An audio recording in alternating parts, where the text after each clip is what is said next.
Bonjour à vous tous. Nous sommes arrivés avec l'aide de Dieu, Be'ezrat Hashem, au psaume Kouf Lamed Gimel, le 133. C'est un psaume que David HaMelech a écrit pour dire la grandeur du peuple juif, où le roi et le Kohen Gadol s'entendent. Ils sont d'accord. En général, quand il y a un roi, il veut avoir que lui le pouvoir et il ne supporte pas quelqu'un d'autre. Un Kohen Gadol, qui est le chef religieux, pense parfois que c'est lui le roi en même temps.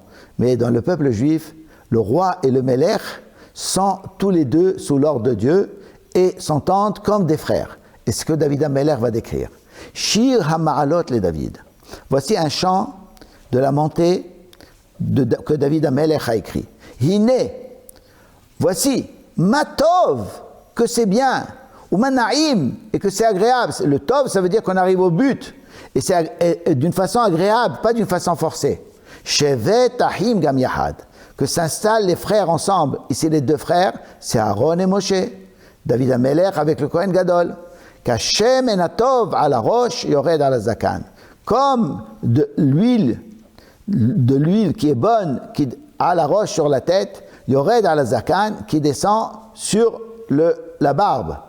Ici, on parle de Aaron quand on l'a oint et que l'huile est descendue sur sa barbe. Zekan Aaron, c'est la barbe de Aaron qui donne sa chokhma.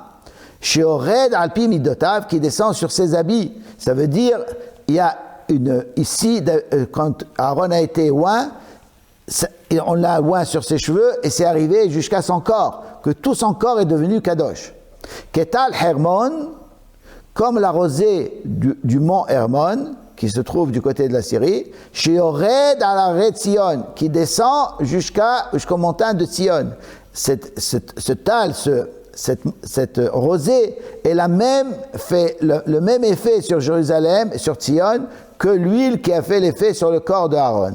Kisham tziva Adonai et beracha, car c'est là-bas qu'Akadosh Baruch Hu a ordonné la beracha, la bénédiction. À Jérusalem, c'est de là où vient la bénédiction. Hayim adaolam.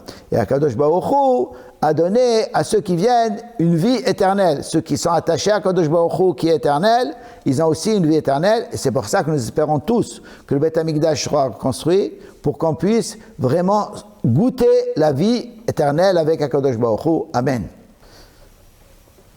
Psaume 134. Mizmor Kuf Lamed Dalet. Shir HaMa'alot.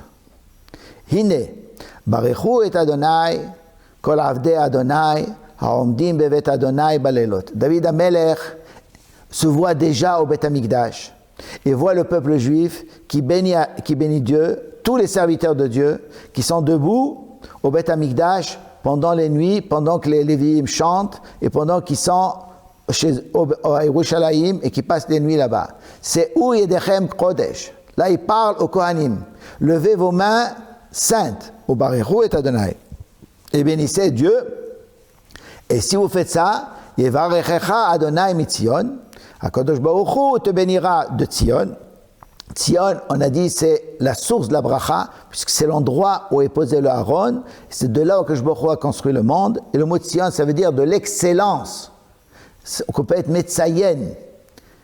Ose Shamayim Vaaretz, Akadosh Baruch Hu, qui a fait le ciel et la terre, lui, il est capable de faire les brachot. Donc, si on est à l'endroit où Akadosh Baruch Hu réside, qui est le Beth Amikdash, si on prie à Akadosh Baruch Hu, si on lève les mains pour prier et on demande quelque chose, Akadosh Baruch Hu nous le donne et c'est ce qu'on espère. Pour ça qu'on prie tous les jours, que je construise le Beth Amikdash pour que le monde retrouve la bracha, la bénédiction. Amen.